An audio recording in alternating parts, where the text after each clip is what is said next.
You ask Tiger to solve. This deals with linear equations with one unknown. The final result is x equals 36. Let's solve it step by step. Group all constants on the right side of the equation. Subtract 3 from both sides. Group like terms. Simplify the arithmetic.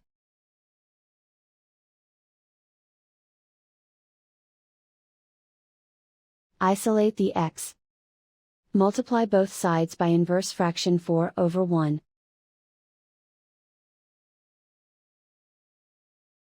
Group like terms. Multiply the coefficients.